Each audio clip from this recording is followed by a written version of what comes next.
ಕೊನೆಗೂ ಹೊಸ ಪಕ್ಷ ಕಟ್ಟುವುದಕ್ಕೆ ಒಂದು ಹೆಜ್ಜೆಯನ್ನ ಇಟ್ಟಿದ್ದಾರೆ ಬಸನಗೌಡ ಪಾಟೀಲ್ ಯತ್ನಾಳ್ರು.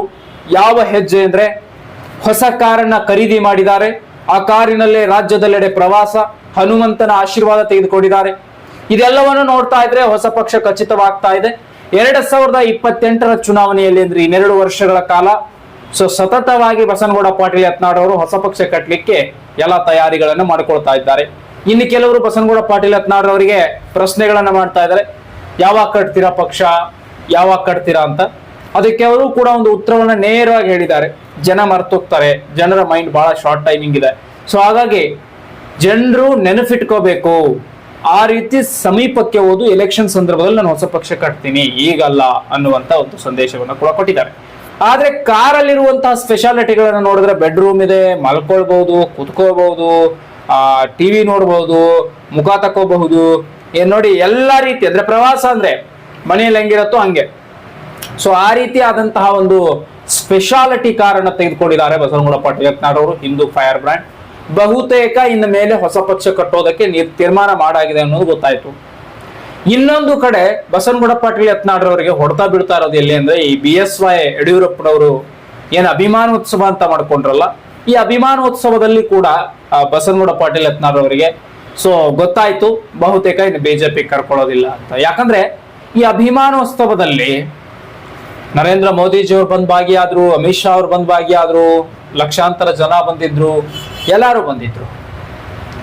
ವಿಜಯೇಂದ್ರ ನವೆಂಬರ್ನಲ್ಲಿ ಬದಲಾವಣೆ ಆಗಬಾರ್ದು ಅನ್ನೋ ಕಾರಣಕ್ಕೆ BSY ಅಭಿಮಾನೋತ್ಸವ ಮಾಡ್ಕೊಂಡ್ರು ಅನ್ನೋಂಥದ್ದು ಯತ್ನಾಳ್ ಗೌಡ್ರ ಆರೋಪ ಕೂಡ ಆಯ್ತು. ಇನ್ನು ಮೇಲೆ ಬಹುತೇಕ ಬಿಜೆಪಿಗೆ ಬಸನಗೌಡ ಪಾಟೀಲ್ ಯತ್ನಾಳ್ ಅವರನ್ನ ವಾಪಸ್ ಕರೆದುಕೊಳ್ಳೋದಿಲ್ಲ ಅನ್ನುವಂತಹ ಸಂಚಿಕೆಯ ಲೆಕ್ಕಾಚಾರಕ್ಕೆ ಬಂದಾಗ ಸ್ವಂತ ಪಕ್ಷವೇ ಕಟ್ಟಿ ರಾಜಕೀಯದಲ್ಲಿ ರಾಜಕಾರಣ ಮಾಡುವ ಸ್ಥಿತಿಗತಿಯನ್ನ ಅವಲಂಬಿತವಾಗಿ ಇಟ್ಕೊಳ್ತಾ ಇದ್ದಾರೆ ಬಸನಗೌಡ ಪಾಟೀಲ್ ಯತ್ನಾಳ್. ಏನೇ ಆಗ್ಲಿ ಹೊಸ ಪಕ್ಷವನ್ನ ಕಟ್ಟಿ ಮೇಲಕ್ಕೆ ಬರಬೇಕು. ಯಾರೇ ಎಷ್ಟೇ ಅಭಿಮಾನೋತ್ಸವ ಮಾಡ್ಕೊಳ್ಳಿ, ಯಾರೇ ಏನೇನೇ ಮಾಡ್ಕೊಳ್ಳಿ, ಬಿಜೆಪಿಗೆ ಹೋಗುವ ಆಸೆಯನ್ನೇ ಬಿಟ್ಟು ಹಾಕಿರುವ ರೀತಿ ಕಾಣಿಸ್ತಾ ಇದೆ ಬಸನಗೌಡ ಪಾಟೀಲ್ ಯತ್ನಾಳ್. ಯಾಕಂದ್ರೆ ಈ ಹೊಸ ಕಾರನ್ನ ಖರೀದಿ ಮಾಡಿ ರಾಜ್ಯದೆಲ್ಲೆಡೆ ಪ್ರವಾಸ ಮಾಡ್ಲಿಕ್ಕೆ ತಯಾರಿ ನಡೆಸ್ಕೊಳ್ತಾ ಇದ್ದಾರೆ. ರಾಜ್ಯದೆಲ್ಲೆಡೆ ಅಂದ್ರೆ ಎಲ್ಲೆಲ್ಲಿ ಪ್ರವಾಸ ಮಾಡ್ತಾರೆ, ಎಲ್ಲ ಕಡೆಯೂ ಕೂಡ ಜನರನ್ನ ಕೇಳ್ತಾ ಹೊಸ ಪಕ್ಷ ಕಟ್ಟೋಣ ಅಥವಾ ಬೇಡವಾ, ಹೊಸ ಪಕ್ಷ ಕಟ್ಟಿದ್ರೆ ಸಹಕಾರ ಕೊಡ್ತೀರಾ ಇಲ್ವಾ ಅಂತ ಹಲವು ಭಾಗಗಳಲ್ಲಿ ಅಡ್ಡಾಡಿ ಕೇಳುವಂತಹ ಒಂದು ಲೆಕ್ಕಾಚಾರ ಇದೆ. ನೋಡಿ ಈಗ BSY ವಿಜಯೇಂದ್ರ, BSY ಯಡಿಯೂರಪ್ಪ ಇವರಿಬ್ಬರ ಯಾವಾಗಲೂ ಕೂಡ ಅವರಿಬ್ಬರನ್ನ ಬೈತಾನೆ ಬಸನಗೌಡ ಪಾಟೀಲ್ ಯತ್ನಾಳ್ ಅವರು ರಾಜಕಾರಣ ಮಾಡೋದಕ್ಕೆ ಶುರು ಮಾಡ್ಕೊಂಡ್ರು. ಯಾಕಂದ್ರೆ ಅಟಲ್ ಬಿಹಾರಿ ವಾಜಪೇಯಿ ಅವರ ಕಾಲದಲ್ಲಿ ಯತ್ನಾಳ್ ಗೌಡ್ರು ಒಂದು ಈ ಭಾರತೀಯ ಜನತಾ ಪಾರ್ಟಿಗೆ ಕಾರ್ಯನಿರ್ವಹಿಸಿದ್ದಾರೆ. ಮತ್ತೆ ಅದರ ಜೊತೆಗೆ ಈ ಪಕ್ಷ ಕಟ್ಟೋದಕ್ಕೆ ಬಸನಗೌಡ ಪಾಟೀಲ್ ಯತ್ನಾಳ್ ಅವರ ಶ್ರಮವೂ ಇದೆ ಸ್ವಲ್ಪ. ಸೊ ಹಂಗಾಗಿ ಬಸನಗೌಡ್ರು ಏನ್ ಕೇಳೋದು ಅಂದ್ರೆ, ಬರೀ ಕುಟುಂಬ ರಾಜಕಾರಣ ಯಾಕೆ ಮಾಡ್ತಾ ಇದ್ದೀರಿ? ಬರೀ ಕುಟುಂಬದಲ್ಲೇ ಯಡಿಯೂರಪ್ಪನವ್ರ ಆದ್ಮೇಲೆ ಯಡಿಯೂರಪ್ಪನವ್ರ ಮಗ ವಿಜಯೇಂದ್ರ ಆದ್ಮೇಲೆ ಅವನ ಮಗ ಆದ್ಮೇಲೆ ಮೊಮ್ಮಗ, ಈ ರೀತಿ ಯಾಕೆ? ಹಾಗಾದ್ರೆ ನಾವು ದುಡಿತಾ ಇರೋರು, ಪಕ್ಷಕ್ಕಾಗಿ ಶ್ರಮಿಸಿದವರು ನಮಗೇನ್ ಬೆಲೆನೇ ಇಲ್ವಾ ಅನ್ನುವಂತ ಮಟ್ಟದ ಪ್ರಶ್ನೆ ಬಂದಿದ್ದು ಯತ್ನಾಳ್ ಗೌಡ್ರಲ್ಲಿ. ಸೊ ಇದೇ ರೀತಿಯೂ ಕೂಡ ಬಿಜೆಪಿಯಲ್ಲಿ ಸಾಕಷ್ಟು ಜನರ ಮನಸ್ಸಲ್ಲಿ ಬಂದಿದೆ. ಇನ್ನು ಕೆಲವರು ಬೇಡಪ್ಪ ನಮಗ್ ಸಿಗೋದೇ ಇಲ್ಲ, BSY ಯಡಿಯೂರಪ್ಪನವ್ರನ್ನ ಎದುರು ಹಾಕೊಂಡ್ರೆ ರಾಜಕೀಯ ಮಾಡ್ಲಿಕ್ಕೆ ಆಗೋದಿಲ್ಲ, ಬೇಡ ಏನಾಗತ್ತೋ ಆಗ್ಲಿ ಅವ್ರು ಹೇಳ್ದಂಗೆ ಕೇಳೋಣ ಅಂತ BSY ಯಡಿಯೂರಪ್ಪನವರ ಜೊತೆಗಿದ್ದಾರೆ. ಇಷ್ಟು ನಡೀತಾ ಇದೆ. ಎಲ್ರಿಗೂ ರಾಜಕಾರಣ ಆದ್ಮೇಲೆ ಆಸೆ ಆಕಾಂಕ್ಷೆಗಳು ಇದ್ದೇ ಇರುತ್ತೆ. ನಾನು ಕೂಡ ನಾಳೆ ಸಚಿವ ಆಗದೆ ಇದ್ರೆ ನಾನು ಅದಾಗಬೇಕು, ಇದಾಗಬೇಕು, ಉಪಮುಖ್ಯಮಂತ್ರಿ ಆಗ್ಬೇಕು, ನೆಕ್ಸ್ಟ್ ಮುಖ್ಯಮಂತ್ರಿ ಆಗ್ಬೇಕು, ನನ್ನ ರಾಜಕಾರಣ ಕೊನೆ ವೃತ್ತಿಯವರೆಗೂ ಅನ್ನೋಷ್ಟರಲ್ಲಿ ನನಗೆ ಮುಖ್ಯಮಂತ್ರಿ ಸ್ಥಾನ ಸಿಗಲೇಬೇಕು. ಇದು ಆಸೆ ಆಕಾಂಕ್ಷೆಗಳು ಪ್ರತಿಯೊಬ್ಬ ರಾಜಕಾರಣಿಗಳಿಗೂ ಇರುತ್ತೆ. ಆದ್ರೆ ಬಸನಗೌಡ ಪಾಟೀಲ್ ಯತ್ನಾಳ್ ಅವ್ರು ಹೇಗಂದ್ರೆ ಹಿಂದುತ್ವದ ಫೈರ್ ಬ್ರ್ಯಾಂಡ್ ಅಷ್ಟೇ ಅಲ್ಲದೆ ಅಭಿವೃದ್ಧಿಯ ಹರಿಕಾರ ಕೂಡ ಹೌದು. ಅಭಿವೃದ್ಧಿ ಮಾಡೋದ್ರಲ್ಲೂ ಎತ್ತಿದ ಕೈ ಬಸನಗೌಡ ಪಾಟೀಲ್ ಯತ್ನಾಳ್ ಅವರು. ಆಮೇಲೆ ಹಿಂದುತ್ವ ರಕ್ಷಣೆ, ಆಮೇಲೆ ಎಷ್ಟೆಷ್ಟು ಹಿಂದೂಗಳ ಮೇಲೆ ಕೇಸ್ ಆಗಿದೆ, ಹಿಂದೂಗಳ ಮೇಲೆ ಅತ್ಯಾಚಾರಗಳಾಗುತ್ತೆ, ಹಿಂದೂ ಹೆಣ್ಮಕ್ಳ ಮೇಲನ್ನ ಇದನ್ನ ಮಾಡಿ ಜಿಹಾದಿ ಮಾಡ್ಕೊಂಡು ಹೋಗ್ತಾರೆ. ಇದೆಲ್ಲ ನೋಡ್ತಾ ಇದ್ರೆ ಇದಕ್ಕೆಲ್ಲ ಸ್ಟಾಪ್ ಹಾಕೋದಕ್ಕೆ ಬಸನಗೌಡ ಪಾಟೀಲ್ ಯತ್ನಾಳ್ ಅವರು ಸೂಕ್ತ ಅಂತ ಹಿಂದೂಗಳಿಗೆ ಅನ್ಸುತ್ತೆ. ಅವ್ರು ಬರಬೇಕು, ಮುಖ್ಯಮಂತ್ರಿ ಆಗ್ಬೇಕು ಅನ್ನೋದು ಎಷ್ಟೋ ಹಿಂದೂ ಯುವಕರಂತೂ ಕಂಪ್ಲೀಟ್ ಆಗಿ ಬಸನಗೌಡ ಪಾಟೀಲ್ ಯತ್ನಾಳ್ ಅವರು ಬೆನ್ನಿಗೆ ನಿಂತ್ಕೊಂಡಿದ್ದಾರೆ. ಇದನ್ನ ನಾವು ಅರ್ಥ ಮಾಡ್ಕೊಳ್ಳೇಬೇಕು. ಯಾಕಂದ್ರೆ ಬಸನಗೌಡ ಪಾಟೀಲ್ ಯತ್ನಾಳ್ ಅಂದ್ರೆ ಯುವಕರು ಹುಚ್ಚದ್ದು ಕುಡಿತಾರೆ. ಬಸನಗೌಡ ಪಾಟೀಲ್ ಯತ್ನಾಳ್ ಸ್ಟೇಜ್ ಮೇಲೆ ಬರ್ತಾ ಇದ್ದಾರೆ ಅಂದ್ರೆ ಮುಗ್ದೋಯ್ತು. ಆ ಕ್ರೇಜು, ಆ ಹವಾ, ಅದು ಏನೋ ಒಂದು ಸಿನಿಮಾ ನಟ ಬರ್ತಿದ್ದಾರೆ ಅನ್ನೋ ತರ ಅಷ್ಟು ಅದ್ಭುತವಾದಂಥದ್ದು. ಮತ್ತು ಎಲ್ಲಿಯೂ ಕೂಡ ದುಡ್ಡು ಕೊಟ್ಟು ಜನಗಳನ್ನ ಕರೆಸಬೇಕಾಗಿರುವಂತಹ ಒಂದು ಅನಿವಾರ್ಯ ಬಸನಗೌಡ ಪಾಟೀಲ್ ಯತ್ನಾಳ್ ಅವರಿಗಿಲ್ಲ. ಎಲ್ಲೋ ಹಣ ಕೊಟ್ಟು ಯಾರನ್ನ ಕರೆಸಬೇಕಾಗಿರೋದು, ಜನಗಳನ್ನ ಲಕ್ಷಾಂತರ ಜನರನ್ನ ಕೂರಿಸಬೇಕಾಗಿರುವಂಥದ್ದು ಬಸನಗೌಡ ಪಾಟೀಲ್ ಯತ್ನಾಳ್ ಆ ಅನಿವಾರ್ಯತೆ ಇಲ್ಲ. ಇಲ್ಲಿ ಬಸನಗೌಡ ಪಾಟೀಲ್ ಯತ್ನಾಳ್ ಬರ್ತಿದ್ದಾರೆ ಅಂದ್ರೆ ಅಲ್ಲಿ ಜನ ಸೇರ್ತಾರೆ. 5,000 6,000 10,000ವರೆಗೂ ಜನ ಸೇರ್ತಾರೆ. ಸಣ್ಣ ಪುಟ್ಟ ಊರುಗಳಲ್ಲೇ ಅಂತಹ ಒಂದು ದೊಡ್ಡ ಮಟ್ಟದ ಜನಗಳು ಸೇರ್ತಾರೆ. ಇನ್ನು ಬೇರೆ ಬೇರೆ ಭಾಗಗಳಲ್ಲಿ ಹೋಗ್ತಾ ಇದ್ದಾರೆ ಅಥವಾ ದೊಡ್ಡ ದೊಡ್ಡ ಊರುಗಳಲ್ಲಿ ಹೋಗ್ತಾ ಇದ್ದಾರೆ, ಅಲ್ಲಿ 20,000 30,000 ತನಕನೂ ಜನ ಸೇರ್ತಾರೆ. ಅಂತಹ ಒಂದು ಶಕ್ತಿಯನ್ನ ಈಗ ಬಸನಗೌಡ ಪಾಟೀಲ್ ಯತ್ನಾಳ್ ಅವರ ತಮ್ಮ ಬತ್ತಳಿಕೆಯಲ್ಲಿ ಇಟ್ಕೊಂಡಿದ್ದಾರೆ.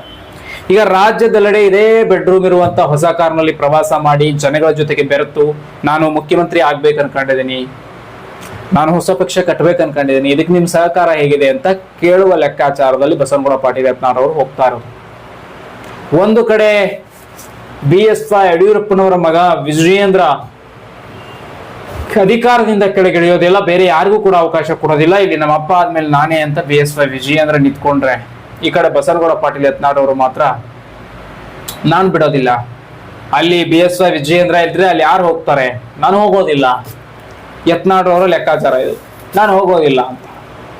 ನಾನು ಯಾಕೆ ಹೋಗ್ಬೇಕು ಅಲ್ಲಿ? ಯಾಕೆ ನಾನು ಯಾವಾಗಲೂ ರಾಜಕಾರಣ ಮಾಡಿದ್ದೀನಿ, BS ಯಡಿಯೂರಪ್ಪನವರ ಕಾಲದಿಂದಲೂ ರಾಜಕಾರಣ ಮಾಡ್ಕೊಂಡು ಬಂದಂಗೆ ಆಗಿದೆ ನನಗೆ. ನಾನು ಈ ವಿಜಯೇಂದ್ರನ ಮಾತು ಕೇಳ್ಬೇಕಾ? ನಿನ್ನೆ ಮೊನ್ನೆ ಹುಟ್ಟಿರೋ ಈ ವಿಜಯೇಂದ್ರನ ಕೆಳಗಡೆ ಕೆಲಸ ಮಾಡ್ಬೇಕಾ ಅನ್ನುವಂಥದ್ದು ಯತ್ನಾಳ್ ಅವರ ಪ್ರಶ್ನೆ. ನೋಡಿ, ತಂದೆ ಮುಖ್ಯಮಂತ್ರಿ ಇರಬೇಕು, ತಂದೆ ಪಕ್ಷ ಕಟ್ಟಿರ್ಬೇಕು, ಅದೆಲ್ಲ ಓಕೆ. ಆದ್ರೆ ತಂದೆ ಪಕ್ಷ ಕಟ್ಟದ ಅಂತ ಅದೇ ತಂದೆಯ ಪ್ರೆಸ್ಟೀಜ್ ಮೇಲೆ ಮಗನಿಗೆ ಅಧಿಕಾರ ಕೊಡೋದು, ಮಗನನ್ನ CM ಮಾಡೋದು, ಮಗನನ್ನ ಮುಖ್ಯಮಂತ್ರಿ ಮಾಡೋದು, ಹಾಗಾದ್ರೆ ಹಿಂದೆ ನಾವು ಶ್ರಮ ಮಾಡ್ಕೊಂಡ್ ಬಂದ್ವಲ್ಲ, ನಮಗೇನ್ ಬೆಲೆನೇ ಇಲ್ವಾ? ಪ್ರಶ್ನೆ ಕೇಳ್ತಾ ಇರೋದು ಅಂದ್ರೆ ನಮಗೇನ್ ಬೆಲೆನೇ ಇಲ್ವಾ ಅಂತೇಳಿ ನಾನ್ ಕೇಳ್ತಾ ಇಲ್ಲ, ಯತ್ನಾಳ್ ಗೌಡ್ರು ಕೇಳ್ತಾ ಇದಾರೆ. ಅಂದ್ರೆ ನಾವೇನು ಮಾಡೇ ಇಲ್ವಾ, ಅಥವಾ ನಾವೇನು ಬಂಡವಾಳ ಹಾಕೇ ಇಲ್ವಾ? ಬಂಡವಾಳ ಅಂದ್ರೆ ಏನು? ಶ್ರಮದ ಬಂಡವಾಳ ಪಕ್ಷ ಕಟ್ಟಲಿಕ್ಕೆ ನಾವೇನು ಮಾಡಿಲ್ವಾ ಅನ್ನುವಂತಹ ಲೆಕ್ಕಾಚಾರ ಬಸನಗೌಡ ಪಾಟೀಲ್ ಯತ್ನಾಳ್ ಹುಟ್ಕೊಳ್ತಾ ಇದೆ. ಈಗಾಗಲೇ ಟೋಟಲ್ ಆಗಿ ಅವ್ರು ಹೊಸ ಪಕ್ಷ ಕಟ್ಟೋದನ್ನ ಡಿಸೈಡ್ ಮಾಡ್ಬಿಟ್ಟಿದ್ದಾರೆ.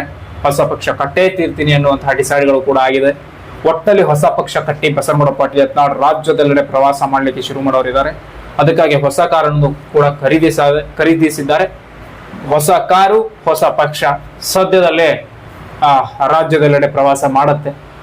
ಪಕ್ಷದ ಚಿಹ್ನೆ, ಪಕ್ಷ ಕಟ್ಟಲಿಕ್ಕೆ ಸಂಘಟನೆಗಳು ಮತ್ತು ಅದರ ಜೊತೆಗೆ ಹೊಸ ಕಾರ್ ಬೆಡ್ರೂಮ್ ನಲ್ಲಿ ದೂರದ ಪ್ರಯಾಣದಲ್ಲಿ ಆ ಕಾರನ್ನ ಬಳಸಲಾಗುತ್ತೆ ಅನ್ನೋದನ್ನು ಕೂಡ ಬಸನಗೌಡ ಪಾಟೀಲ್ ಯತ್ನಾಳ್ ಅವರು ತಿಳಿಸಿದ್ದಾರೆ. ಟೋಟಲ್ ಆಗಿ ಹೊಸ ಕಾರ್ ಖರೀದಿಸಿದ್ದು ಈ ಹೊಸ ಪಕ್ಷ ಕಟ್ಟಲಿಕ್ಕೆ ಅನ್ನೋದು ಕಂಪ್ಲೀಟ್ ಆಗಿ ಗೊತ್ತಾಗ್ತಾ ಇದೆ. ಈ ಒಂದು ವಿಚಾರ ಅಂತೂ ಕಂಪ್ಲೀಟ್ ಆಗಿ ರಾಜ್ಯದ ಜನತೆಗೆ ತಿಳಿದಿದೆ.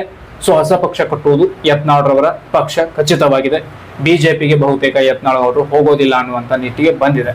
ಸೊ ಇದಿಷ್ಟಾಗಿತ್ತು ಮಾಹಿತಿ. ಮತ್ತಷ್ಟು ರಾಜಕೀಯ ಸಣ್ಣ ಸಣ್ಣ ಸುದ್ದಿಗಳನ್ನು ನಿಮ್ಮ ಮುಂದೆ ಪ್ರಸ್ತಾಪ ಪಡಿಸ್ತಾ ಇರ್ತೀನಿ. ನೋಡ್ತಾರೆ, ಆದಷ್ಟು ಶೇರ್ ಮಾಡಿ, ಸಬ್ಸ್ಕ್ರೈಬ್ ಮಾಡಿ. ಮತ್ತೊಂದು ವಿಡಿಯೋದಲ್ಲಿ ನಿಮ್ಮನ್ನು ಭೇಟಿ ಮಾಡ್ತೀನಿ. ನಮಸ್ಕಾರ.